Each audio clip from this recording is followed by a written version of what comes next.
Good afternoon. My name is John Egan, and I'm going to talk to you about the future of work. I'm the CEO of L'Atelier BNP Paribas. L'Atelier is a wholly owned subsidiary of BNP Paribas that has been around for 40 years, based here in Paris, and our job is to use data engineering and data science to forecast the future of technology and sociocultural change. What does that mean? It means that we look for the next big market opportunities and the challenges that are going to follow them. What's the next internet search, social media, e-commerce, cloud computing? That's our job. That's what we do. Today, however, we're talking about the future of work. Future of work is a complicated and ambiguous concept. It depends on who you ask. For the employer, the future of work means things like premises, salaries, insurance, redundancies, automation, and obligations. But for the employee, it means something very, very different. It means opportunities and income. It means self-expression and purpose. It means certainty and skills and capabilities. It means surety for your family. It means your kids' futures. So with this conversation comes a significant amount of stress from the employee's side, because all of those things have become significantly less secure in recent years, as we've seen a gradual diminution of employee rights, less certainty about long-termism in careers, and we've seen a significant decline in social mobility and a widening of economic inequality more generally. What we have discovered is the future of work is really actually a conversation about the battle between labor and capital fought on a field of technology. And to that end, we've noticed a couple of significant consequences that are likely to emerge. One is we expect to see the emergence of significant digital economies that are a consequence of declining social mobility and income inequality. And I'll talk about that in a moment. The second thing is we begin to see a degradation of individual and privacy rights as employees spend more time in the home, and employer technology infiltrates the home for the sake of productivity, but effectively begins to degrade individual rights. And that's going to lead to some really curious and peculiar legal questions and ethical questions on the part of the employer. The third thing is we do expect to see a significant increase in freelance type markets where employers bid for talent in open market mechanism. There are some examples of this already being effective, but that is something we expect to see on an ongoing basis, and it may result in whole new employee contracts where employees are paid a contract to be part of a pool, syndicated pool that is owned by 8 to 10 or 15 employers, and those employers bid for talent within that pool. So the first thing I want to talk about is the emergence of new economies. This is a fascinating phenomenon that we've witnessed over the last 10 years. The consequence of widening economic inequality and declining social mobility has been a quest to find new ways of either maintaining existing social and income and wealth status or improving it in new ways outside of traditional income structures like full-time employment. So what we've seen is to maintain or supplement existing incomes, the emergence of the gig economy and the sharing economy being examples of that, and more developed economies like the crypto economy, the virtual economy, the influence economy, certain data economies, and in the future, genetic economies as being ways of increasing social mobility through non-traditional means. Today, however, I'm going to talk specifically about the virtual economy. The virtual economy is a network of platforms, marketplaces, jobs, and assets that exist exclusively within virtual domains.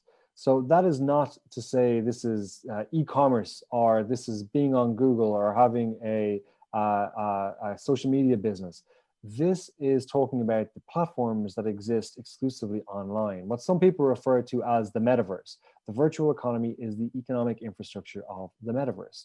The new jobs that are built to facilitate the operation of the metaverse, the assets that are created that provide value within this metaverse, and the platforms that facilitate it. This has grown significantly in recent years.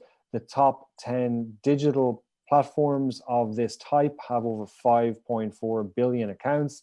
We see the advent of new careers like esports, where the first place Fortnite winner last year won $3 million, which is greater than the winning prize for Roland Garros or for the Masters.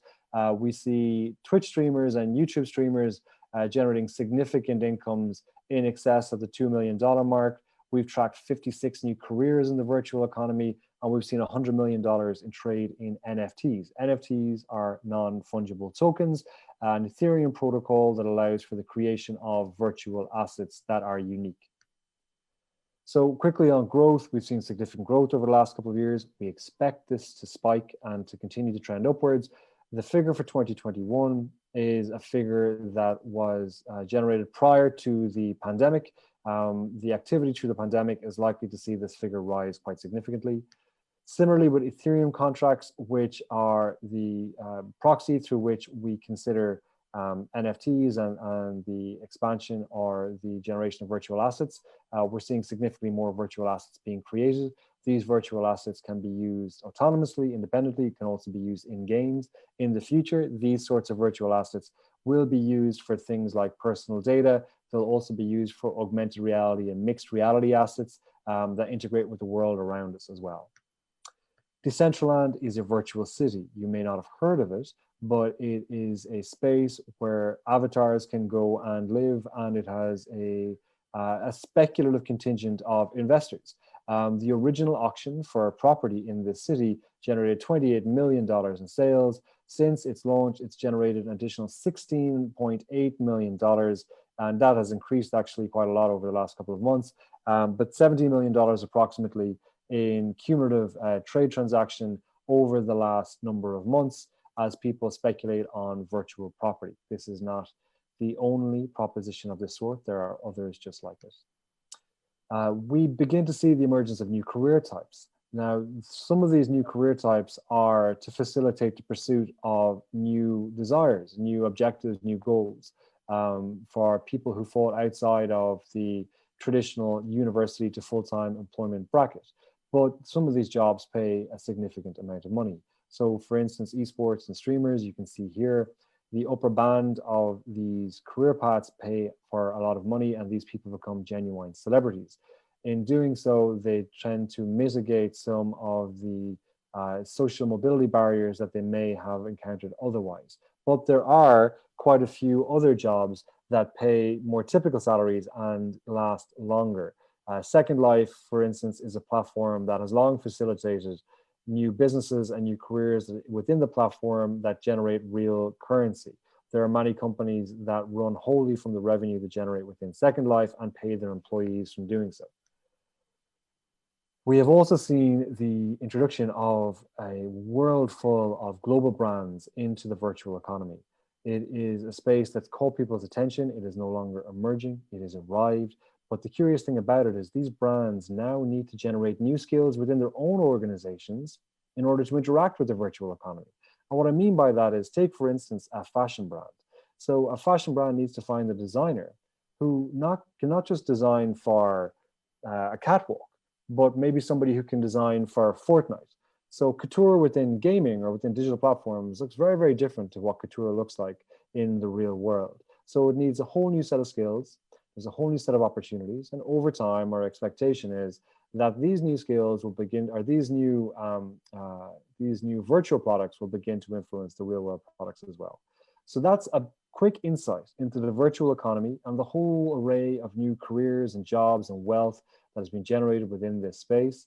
It is an example of the type of new economy that is going to do this over the next decade, and it will certainly have an impact on traditional industry and traditional economies in myriad different ways. Thank you very, very much for listening to me. I'm happy to answer any questions that you might have or integrate this conversation into the roundtable. Thank you all.